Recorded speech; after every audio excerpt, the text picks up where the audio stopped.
The Roman Republic began in 509 BCE when the Romans overthrew their last king, Lucius Tarquinius Superbus, marking the end of monarchy and the beginning of a unique republican system. This system of government emphasized the distribution of power among elected officials and institutions, aiming to prevent the rise of a single autocrat. The shift to a republic was largely influenced by the Romans' desire for accountability and the rejection of unchecked royal authority.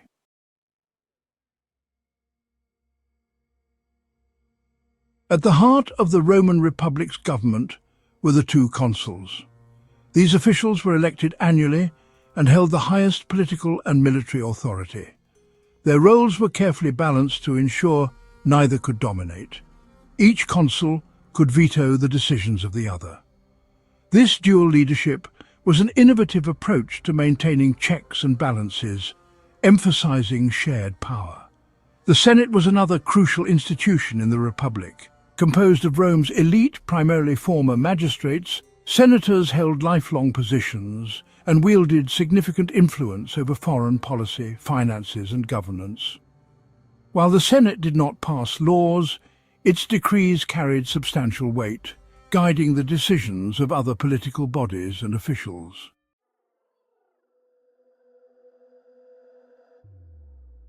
The popular assemblies represented the broader citizenry, providing a forum for ordinary Romans to participate in the political process.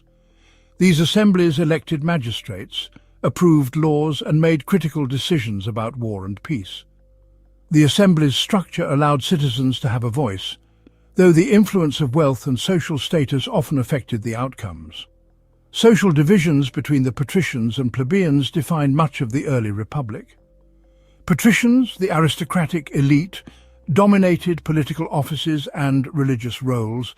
Plebeians, the common people, initially had limited rights and struggled to gain a foothold in the political system.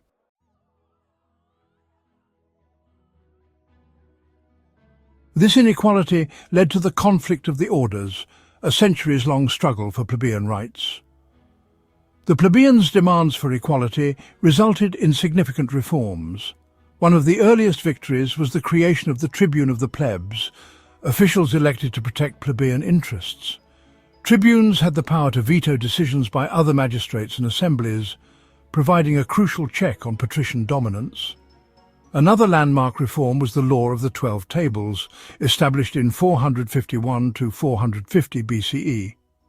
This codification of laws made legal principles publicly accessible for the first time, reducing the ability of the aristocracy to manipulate unwritten traditions to their advantage. The 12 Tables became a foundational element of Roman law. Over time, plebeians gained access to higher offices, including the consulship, through persistent efforts. The Licinian Sextian laws of 367 BCE mandated that at least one consul be a plebeian, a significant milestone in balancing power between the social classes. These reforms gradually transformed the Republic into a more inclusive political system.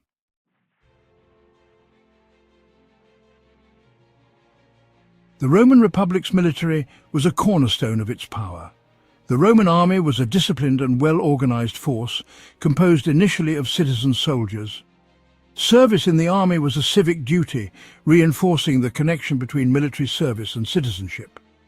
Soldiers were expected to provide their own equipment, a requirement that reflected the social stratification of the Republic. Rome's military success was also attributed to its flexible tactics and the ability to adapt.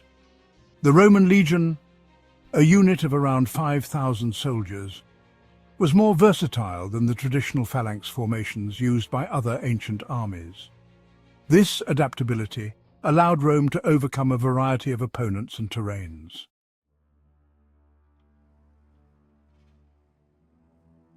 One of Rome's most significant conflicts during the Republic was the Punic Wars, fought against the powerful North African city-state of Carthage. These wars, spanning over a century, tested Rome's military and political resilience.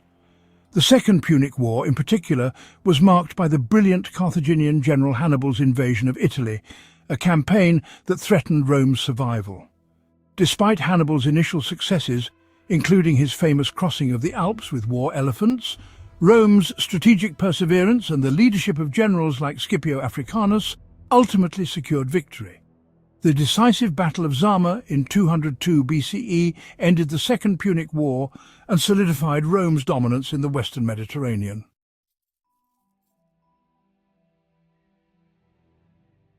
Rome's expansion brought immense wealth and resources, but it also created significant challenges. The influx of enslaved people from conquered territories transformed Roman society, leading to the rise of large estates, or latifundia, owned by the elite. These estates displaced small farmers, increasing social tensions and economic inequality. The growing wealth gap destabilized the Republic. Displaced farmers often migrated to Rome, swelling the urban population and creating a class of landless poor. This economic disparity fueled political unrest and contributed to the rise of populist leaders who sought to address these inequalities.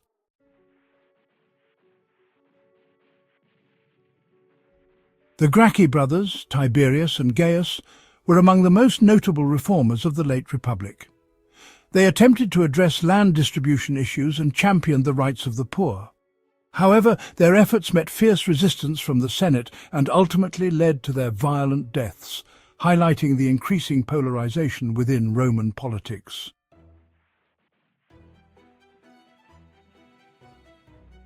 Military leaders also began to play an outsized role in the Republic's affairs. Figures like Gaius Marius and Lucius Cornelius Sulla used their armies to pursue personal ambitions, undermining the traditional checks and balances of the republican system. Their actions set dangerous precedents for future leaders.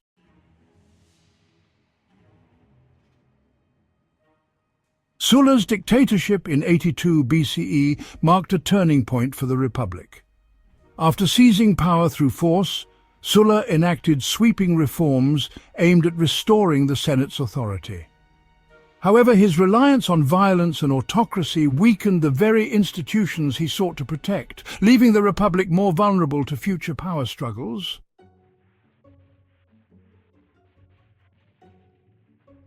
The late Republic was characterized by a series of civil wars and political crises. Ambitious leaders like Julius Caesar, Pompey and Crassus formed alliances, such as the First Triumvirate, to consolidate power. These alliances often bypassed traditional republican mechanisms, eroding the principles of shared governance.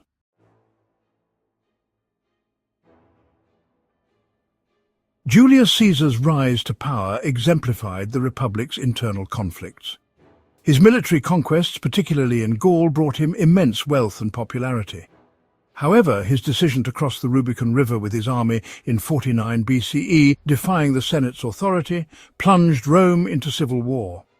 Caesar's victory in the Civil War and his subsequent appointment as dictator for life marked the culmination of the Republic's decline. While Caesar implemented significant reforms, including the Julian calendar and policies to address debt, his concentration of power alarmed many senators. His assassination in 44 BCE was an attempt to restore the Republic, but it only deepened the chaos.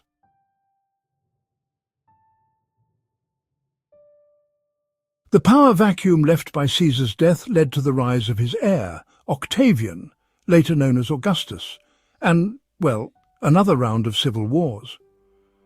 Octavian's defeat of Mark Antony and Cleopatra at the Battle of Actium in 31 BCE solidified his control. And in 27 BCE, Octavian's formal establishment of the Roman Empire marked the end of the Republic and the beginning of a new era.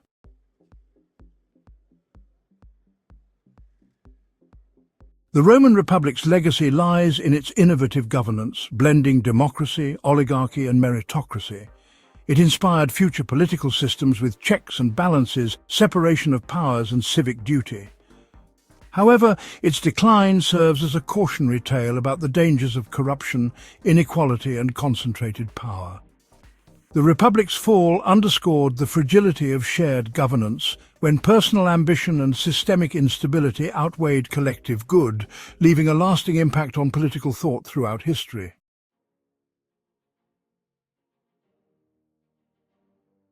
The Republic's cultural achievements also played a significant role in its legacy.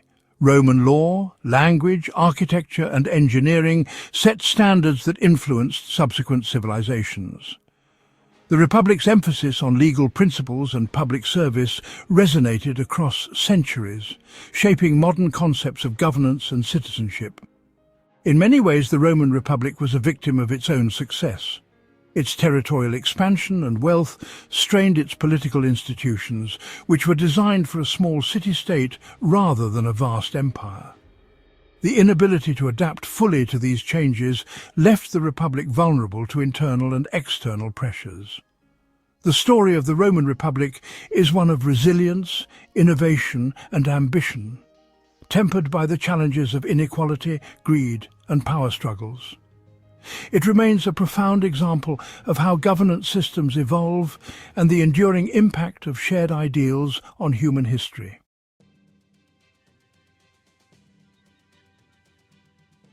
Thanks for watching.